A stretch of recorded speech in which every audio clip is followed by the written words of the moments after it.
Il ne faut pas avoir peur. Bonsoir à tous, vous êtes sur Géopolitique Profonde, la chaîne qui est là pour remplacer les médias subventionnés, même quand j'accroche les mots comme en introduction. Mais c'est normal, c'est parce que aujourd'hui on va parler de choses dont personne ne parle et qui fera que peut-être, sauf si bien sûr vous nous écoutez, vous serez spoliés de vos avoirs, de vos biens et de vos propriétés, parce que c'est ça que veut faire aujourd'hui l'État.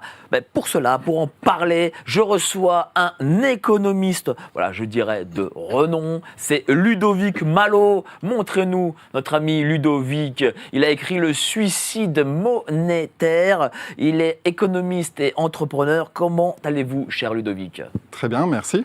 Bon, c'est la première fois que vous venez ici, là. Effectivement, merci beaucoup pour l'invitation. Moi, ça me fait plaisir. Hein. Ça fait quelques temps en plus qu'on ne s'est pas vu. Donc la dernière fois, c'était, je crois, à Radio Courtoisie. Vous aviez des choses à dire, mais j'ai l'impression que cette fois-ci, vous avez encore plus de choses à dire. Peut-être, on va voir. Non, c'est pas peut-être, j'en suis sûr. Déjà, je sais que vous allez me parler de ce concept qui est la grande confiscation par la dette. Alors, qu'est-ce que c'est ? Parce que voilà quelque chose dont les gens ne savent pas. On a une dette incommensurable, mais on peut se dire que cette dette, elle est aussi faite exprès. Exact. La dette est en réalité une opération intelligente. Ça fait quand même pas mal d'années que je travaille sur le sujet. J'ai commencé mes recherches lors des attentats du 11 septembre 2001, puisque j'étais sur le sol américain à cette période. Et j'ai mis mon nez dans la finance parce que j'ai compris qu'il y avait des choses qui ne tournaient pas rond et que les éléments qui nous étaient donnés, les éléments de langage qui ont été communiqués par rapport à ce qui s'est passé le 11 septembre étaient un petit peu plus que douteux. Donc j'ai commencé mes recherches et puis je suis ensuite rentré en Suisse et de fil en aiguille, j'ai affiné mes connaissances sur la monnaie. Et puis, j'ai sorti un livre qui s'appelle donc Le suicide monétaire aux éditions Maya, qui est l'aboutissement de quasiment 20 ans de réflexion sur le sujet. Oui, parce que la monnaie, faut se dire le tout, c'est l'alpha et l'oméga, en gros, de l'économie, mais aussi de la puissance d'un pays. Exact. En fait, ce qui est important, et je le dis souvent, le vrai pouvoir, il est monétaire, il n'est pas politique. Donc c'est pour ça qu'il faut bien comprendre les rouages. Et l'objectif de mon livre, c'était de rendre accessible à tout public, en fait, le sujet. Donc même ceux qui ne comprennent rien à l'économie ni à la finance.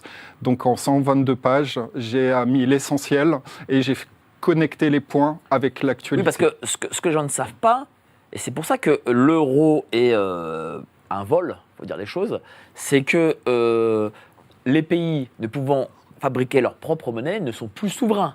Et ils sont sous la coupe d'organisations supranationales. Oui, tout à fait. En fait, en réalité, cette cabale financière, cette mafia qui a mis en place un réseau de banques centrales qui a commencé à se développer de manière globale dès 1913 avec la création de la Banque centrale américaine. J'ai expliqué dans mon livre les différents moyens qu'ils ont utilisés pour passer le Federal Reserve Act. Donc ils ont usé de ruses et de tromperies pour pouvoir donc passer cette législation et faire croire au public que c'était indispensable d'avoir une banque centrale. Donc voilà, ils se sont appropriés le pouvoir exorbitant de pouvoir créer de la monnaie à partir de rien.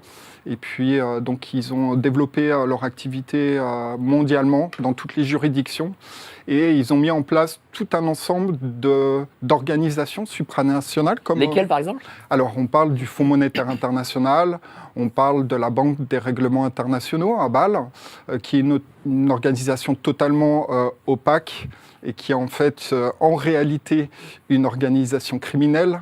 Vous avez invité quelqu'un récemment sur votre plateau, je crois que c'était Sylvie Charles, oui, qui a mis en évidence avec des pièces que la Banque des règlements internationaux opère des transferts sur des places offshore. Donc c'est hyper inquiétant ce qui se passe. Écoutez, on va parler de tout ça dans un instant, mais avant ça, je vais présenter les amis qu'il y a autour de la table. Alors, à votre droite, Lara Stam, éditorialiste de Radio Courtoisie. Comment ça va, chère Lara? Très bien, Mike. Merci beaucoup Prête pour l'invitation. aujourd'hui? Oui, prête, oui. En ce moment, vous venez souvent d'être très bien. Hein. Ça va, très bien. D'ailleurs, les Je gens remercie. ont beaucoup aimé le collier que vous aviez la dernière fois. Ah bon? Ah oui, oui. Je crois même que le général Tozin a plus particulièrement aimé lui aussi. Hein. Alors, je ne sais pas pourquoi, mais bref. En tout cas, voilà, sachez-le. J'ai eu beaucoup de nouvelles de sa part vous concernant. Bon, en tout cas, ravi d'être là. Et puis, c'est un sujet qui m'intéresse beaucoup, oui. Donc, Ah ouais, ce sujet-là, c'est l'avenir. on attend le développement. Il faut en parler. En face, nous avons notre ami François-Xavier Consoli, journaliste, auteur, Les Aventuriers de la vie. Salut, cher François-Xavier, comment tu vas? Salut Mike, ça va? Je suis très content de montrer Les Aventuriers de la vie. C'est vraiment un livre qui m'a passionné. Ah bah écoute, tant mieux. Ouais. Mieux. C'est fait pour. 2-3 petits mots dessus? Pour résumer, c'est 15 destins, 15 aventuriers qui décident de mener une vie absolument extraordinaire, sans aucune limite. Et c'est ça que j'ai bien aimé chez ces gars-là, c'est qu'ils ne s'imposent absolument aucune limite, quelle que soit d'ailleurs l'opinion qu'on pourrait avoir sur eux aujourd'hui, parce que beaucoup seraient très mal vus. Mais Ce seraient des complotistes, ils seraient ici, là.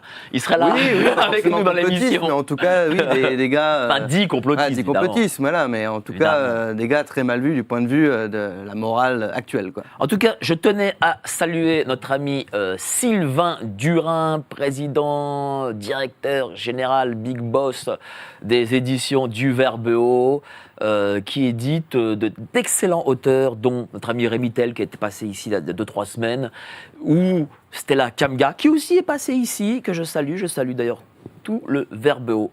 Merci à toi, cher François-Xavier. Et à ta droite, du coup, nous avons l'inénarrable, l'analyste géostratosphérique de l'univers de la Terre et jusqu'au quatrième cieux.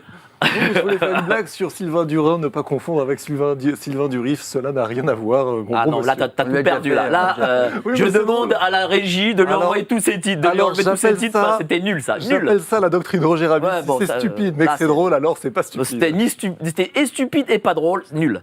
Bon, Vox j'espère que tu Populi. seras quand même La meilleur Vox Populi tranchera. pendant l'édito. Voilà. C'est quoi sur ton édito, sur quoi? Ce sera sur les avoirs russes soi-disant saisis et le soi-disant triomphe de l'Union européenne qui cache en fait quelque chose en trompe-l'œil. Ah ben On là, en parlera. La confiscation, même les Russes se font confisquer Ouais, pour mais le en coup. fait non. En fait non, c'est une mise en échec de Ah. Gauss. Ça va être plus intéressant que ça. D'accord. Suspense. Merci à toi, cher Jean-Maxime. Donc voilà, je remarque une chose, parce qu'on va parler un peu de la dette. C'est quand même important. En l'espace de 40 ans, 74, 2014, 2000 milliards de dettes. 2014, 2024, 10 ans, 1100 milliards de plus. 2024 à 2027, d'après les chiffres des économistes, ce sera 500 milliards de plus. C'est-à-dire qu'en 15 ans, en 15 ans presque, on aura fait 1700 milliards d'euros de dettes de plus. Là, on peut dire voilà, que je ne peux pas croire que rajouter 1700 milliards d'euros de dettes, c'est parce que nos gestionnaires, on va dire, n'arrivent pas justement à gérer en bon père de famille. C'est parce que c'est voulu. Oui, tout à fait. C'est tout à fait voulu. C'est une opération intelligente, comme je mentionnais tout à l'heure.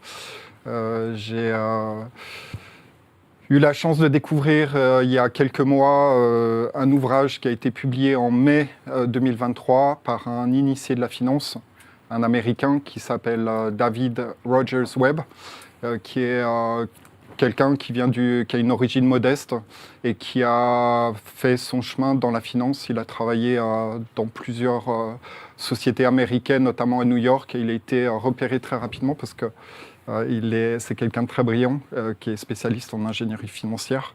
Et puis en fait, il a découvert le sous-jacent juridique derrière cette grande confiscation et ce hold-up planétaire qu'ils ont préparé depuis 20 ans. Donc je peux vous dire qu'il faut vous préparer parce que je vais révéler certaines informations. Alors, justement, dites-nous, très quand vous parlez de confiscation, qu'est-ce que ça signifie exactement? Ça signifie quoi? Ça veut dire que les États par exemple la France, qui voit qu'il y a, je sais pas moi, 10 000 milliards d'euros. D'ailleurs, Madame Hayet a parlé de 13 000 milliards d'euros déposés par les Français. C'est-à-dire qu'ils se disent, bah, tiens, il y a 4 000 milliards d'euros de dette, on va se servir sur ces 13 000 milliards. C'est ça la confiscation ? Alors, il y a la partie épargne, hein, et puis la partie titre. Il ne faut pas tout mélanger non plus.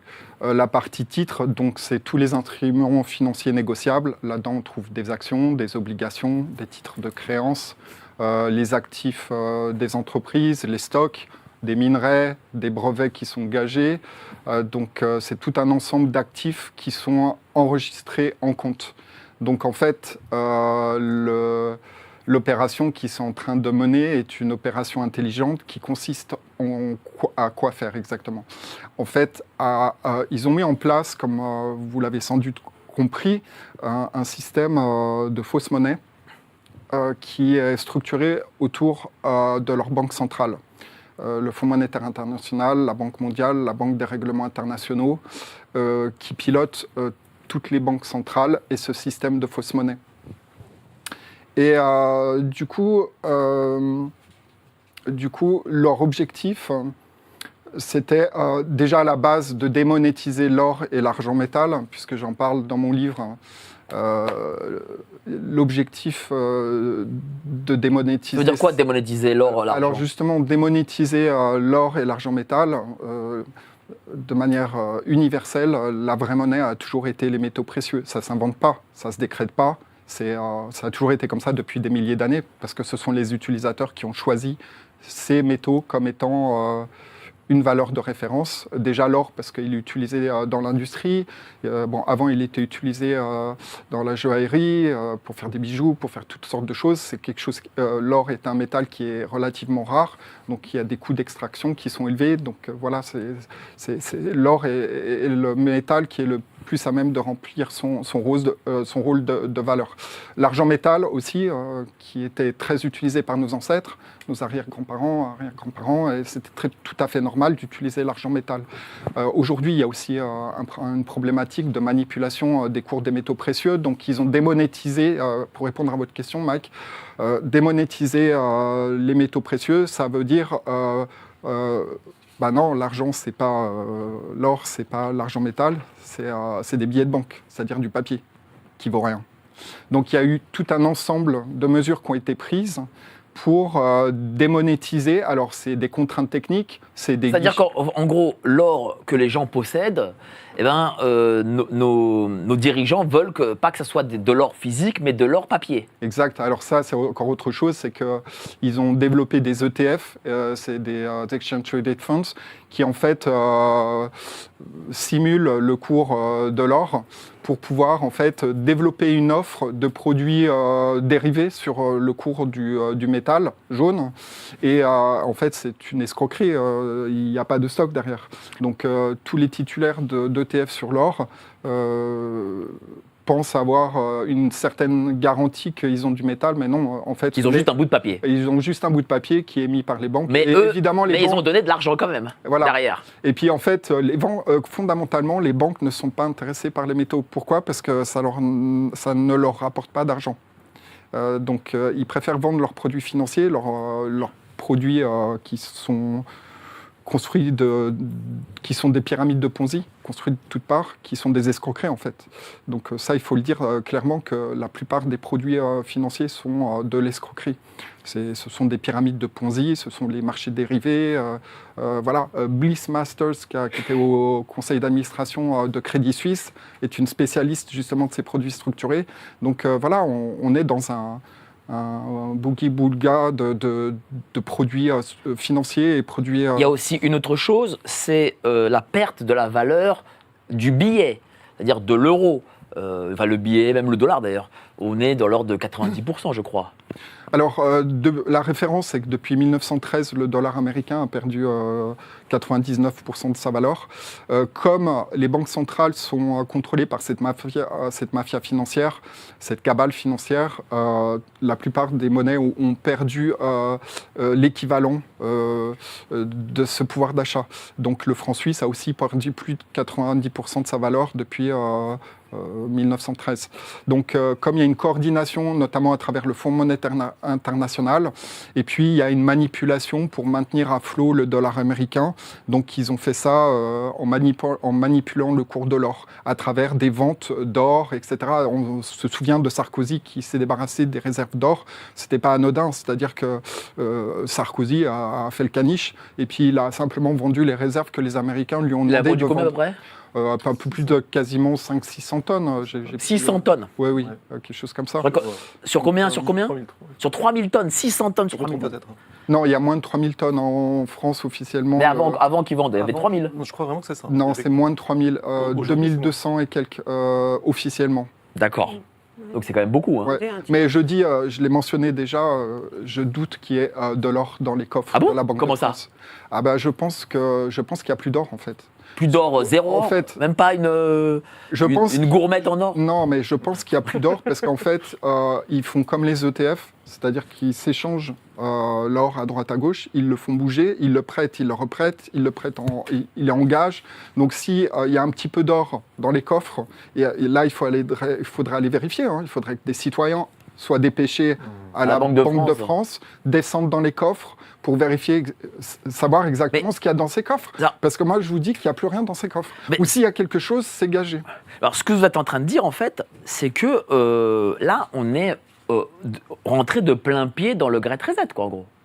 On est dedans. C'est-à-dire que le Great Reset qui nous dit vous n'aurez plus rien, vous serez heureux. On est dedans. Alors justement, ça me permet de rebondir par rapport à ce que je disais tout à l'heure, par rapport à ce fameux Great Reset. Les gens sont fatigués d'entendre Ce terme. ce terme, hein, Great Reset, parce que finalement, ça fait quand même des années on les bassine avec ce Great Reset.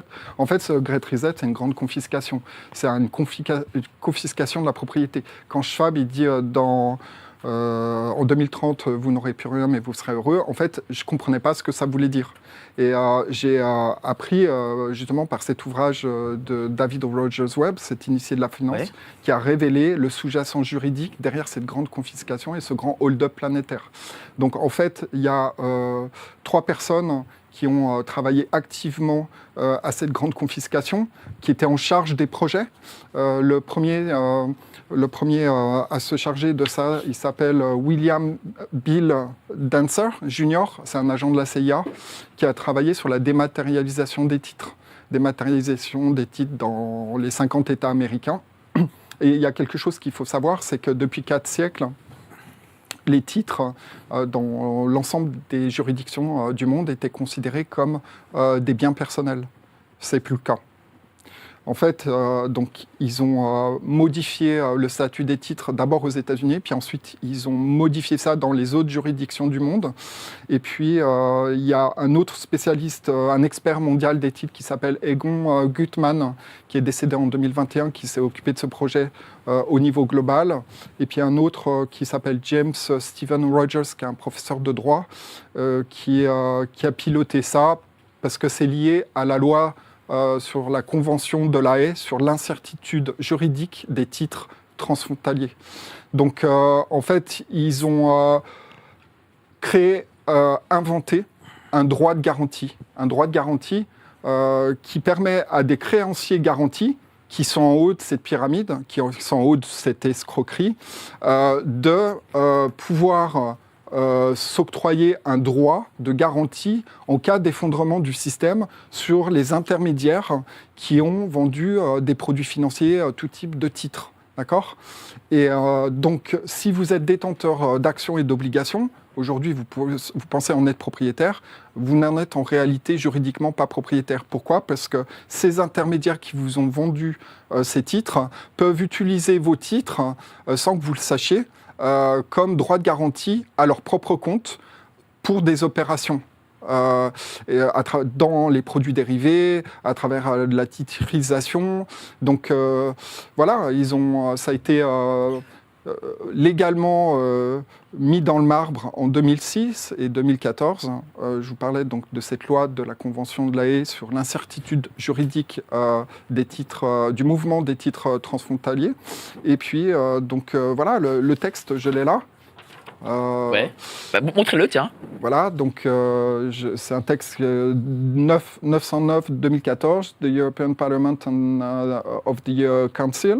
Et puis là, on improving security settlement in the European Traduisez en même temps, parce qu'on n'a pas que des... Voilà. Donc l'idée, c'est d'améliorer, évidemment, entre guillemets, le statut des titres et des centres de dépôt de titres. Voilà. Attendez, mais ce que vous dites alors, ça veut dire que notre belle République que nous aimons tant, hein, qui a garanti dans sa constitution le droit de propriété, en réalité, ça c'est du pipeau, quoi, c'est ça? Oui, c'est tout à fait le cas. En fait, ce qu'il faut savoir, c'est qu'en Europe, l'Europe a toujours eu l'ancien principe juridique de la lex rei citae, donc la loi où le bien est situé. D'accord ?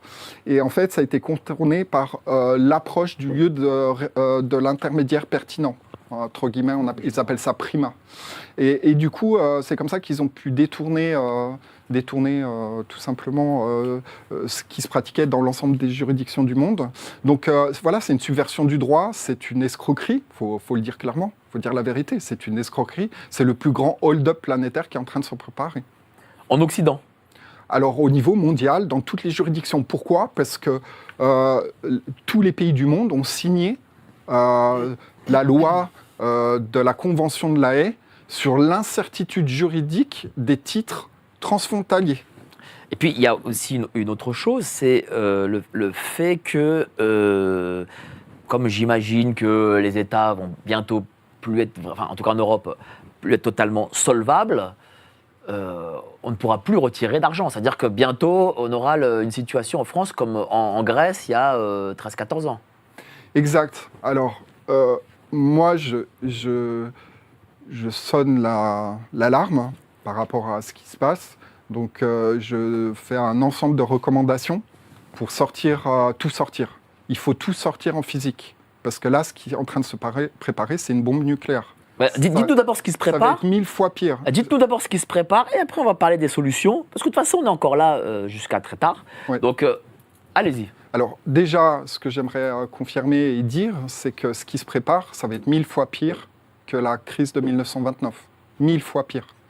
Pourquoi ? Parce qu'on a aujourd'hui une économie qui est totalement mondialisée, ce qui était moins le cas dans les années 30. Dans les années 30, la crise était grave, la crise était sévère.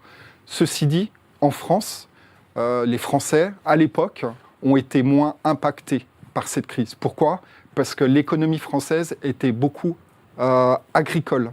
Donc les gens étaient autonomes, ils pouvaient subvenir à leurs besoins, ce qui était moins le cas dans d'autres pays. Mais la France était particulièrement un pays très agricole, avec beaucoup d'agriculteurs, beaucoup de fermes. Et c'est ce qui a en fait permis aux Français de, entre guillemets, s'en sortir plutôt mieux que les autres. Voilà. Donc ça, c'est déjà ce qu'il faut retenir. Donc ce qu'ils sont en train de préparer, je vous l'ai dit, et ils sont en train de créer cette opération intelligente qui est d'endetter un maximum tous les privés et les États. Les Jeux Olympiques concourent justement aussi à ça, d'endetter les États dans quel sens, en permanence. Et de pouvoir faire dépenser les États dans tous les sens. Comme la Grèce. Comme la Grèce, qui soit au bord de la faillite. Donc c'est une opération intelligente. Mais oui, regardez, je vous l'ai dit tout à l'heure, en l'espace de 13 ans, M. Macron aura endetté la France, parce que je compte aussi les moments où il était ministre de l'économie et des finances, de 1700 milliards d'euros. 1700 milliards d'euros. C'est quand même du blé, ça, 1700 milliards d'euros en 13 ans. Oui, alors M. Macron, c'est l'homme de paille, donc il a été élu pour ça, pour déchirer la France, pour la démembrer, pour la démanteler, vendre tous les fleurons d'État, et puis évidemment, c'est la banque Rothschild qui a organisé ça, il a dû toucher des commissions bien confortables qu'il a placées sur des comptes offshore, ça il ne le dit pas, il fait le malin pour l'instant, mais voilà, donc... ce qui est en train de se passer, donc pour l'instant, au niveau timing, je pense qu'on est proche de ce moment fatidique où ils vont faire éclater la bulle. Donc vous avez compris qu'ils cherchent à faire grossir la bulle, puis à un moment, ils vont sortir l'aiguille, puis ils vont la faire éclater. Et à ce moment-là, où cette bulle va éclater, tous les détenteurs de dettes et d'actifs, de titres, d'instruments financiers que j'ai mentionnés tout à l'heure, qui concernent grossièrement tout ce qui est actions, obligations, créances, actifs des entreprises, stock des entreprises, gisements, propriété intellectuelle, tout ce qui est gagé. Donc tout ce qui est inscrit en compte est impacté en fait. Oui, mais ok, très bien. Mais ça, c'est sur le papier, ce qu'ils ont imaginé. Très bien. Mais le jour où ça viendra, et monsieur Dupont, madame Durand, s'ils ne peuvent pas retirer 100 €, s'ils voient que leur compte courant est bloqué, s'ils voient que leur assurance vie, ou que sais-je encore, ils n'y ont plus accès, ça, ils n'ont pas imaginé ça. Non, c'est pour ça que je recommande de tout sortir, tout ce qui est assurance vie, livret A, plan d'épargne, sortir la bourse aussi, tous les gens qui ont des titres, grossièrement il faut sortir. Parce que de toute façon, ce qui est en train de se préparer, ce qui va arriver, c'est la ruine. Grossièrement, c'est la ruine. Donc ceux qui sont smart et qui comprennent ce qui se passe, ils vont sortir l'argent pendant qu'il en a encore temps, parce que je suspecte que ces prochains mois, ils vont légiférer et ils vont empêcher les gens de sortir le livret A. Pour l'instant, c'est encore possible, mais je pense qu'ils vont rapidement empêcher les gens de le faire. Et puis, donc de tout sortir en physique. Donc tout sortir en physique, je peux parler des solutions. On va en parler dans la deuxième partie. Ouais. Donc tout sortir en physique, c'est-à-dire que ce que, par exemple, au propos géopolitique profond, c'est-à-dire débancariser, quoi. Oui, débancariser, ça ne veut pas dire qu'il faut sortir de la banque avec une valise et puis tous des billets qui en fait sont du papier. Hein. Est-ce que tout ce qui est bien immeuble est encore, je veux dire, est-ce que les gens le posséderont encore? C'est-à-dire, est-ce qu'ils pourront encore posséder leur appartement, leur pavillon Alors les gens... Est-ce que là-dessus, il y a une attaque qui se prépare? Les gens qui sont exposés, c'est clairement ceux qui ont des dettes. Ceux qui ont des dettes sont clairement exposés parce que c'est considéré comme des titres. Et donc, c'est inscrit en compte et donc, ils risquent Donc, qu'est-ce qui va se passer? Comme les années 30, ça va être des foreclosures, comme on appelle ça en anglais. Foreclosure, des saisies sur hypothèque. Et voilà ce qui se passe. Et c'est ce qu'ils ont fait dans les années 30, on ne l'invente pas. Ça s'est bien passé dans les années 30. Et quand il y a des gens qui disent non, ça ne va pas arriver, non, voilà, on vit dans le meilleur des mondes. Non, je crois qu'il faut descendre. Oui, c'est-à-dire que ce n'est pas une nouveauté. C'est-à-dire qu'en 1930, bien sûr, il y a eu ça en Amérique. Est-ce qu'il y a eu ça en France? C'est pas eu ça en France. Même récemment. Subprimes. Ah oui, voilà, c'est vrai. Avec les subprimes, exact. C'est vrai. Quand il y a ces... Au 21e siècle, tiens, pour le coup. Mais je vous donne un exemple. Pendant la crise de 2008, il y avait cette surchauffe avec l'immobilier, évidemment, avec ces injections de fausses monnaies qui ont créé une bulle. Les gens construisaient de partout en Espagne, etc. Et les banques, elles ont fait quoi? En Espagne, elles ont saisi les maisons, elles ont saisi les immeubles. Mais ma dernière question, cher Ludovic Malo, et puis ensuite nous allons passer à la grande discussion avec nos amis autour de la table. Moi, je me pose la question si... Enfin, vous savez, quand on crée de la monnaie, donc qu'on crée de la dette, pour s'en sortir, donc on doit prendre de l'argent aux gens, ça c'est évident, parce qu'il y a aussi l'hyperinflation qui arrive, donc il faut reprendre aussi de l'argent. C'est pas qu'elle arrive, c'est qu'elle est déjà là. Elle est déjà là, elle est déjà là depuis longtemps. Mais il y a aussi la guerre pour s'en sortir. Je sais pas, moi je vois les termes belliqueux de notre bon président qui parle d'envoyer des gens à Odessa. Ça peut aussi dégénérer dans ce sens. Oui, alors effectivement, il cherche à créer un conflit, il cherche à provoquer la Russie. Ça se voit gros comme un poisson rouge dans son bocal. Donc c'est clair qu'ils sont en train de travailler ils sont en train d'allumer des feux à droite à gauche pour faire diversion sur ce qui se passe vraiment et ce qui est vraiment important. Ce qui est vraiment important, c'est le capital, l'épargne. Et donc on fait diversion pour pouvoir occuper les gens et surtout faire peur, parce que ce sont des marchands de peur. Ça, il faut bien le comprendre. Dans toute situation, ils sont là pour faire peur, pour divertir. Donc soit ils vont balancer une attaque bactériologique, soit ils vont créer un conflit armé avec l'Ukraine. Donc évidemment, on pense pendant les JO qu'il va se passer des choses. Il y a des choses quand même très inquiétantes, c'est-à-dire qu'il y a beaucoup d'armées étrangères qui sont en France. Il y a des choses qui sont totalement anormales. Et donc moi je pense, et je ne suis pas le seul à le penser, qu'ils sont en train de préparer un sale coup. Il y a aussi l'armée polonaise qui est en France, qui est là pour envahir Paris. Et C'est pas les Polonais qui posent problème, hein, c'est les Allemands. Ah bon, à mon d'accord. avis. Nation Surtout turbulente. les Allemands. Bon, on va oui. passer au grand débat tous ensemble. Mais avant ça, les petites annonces.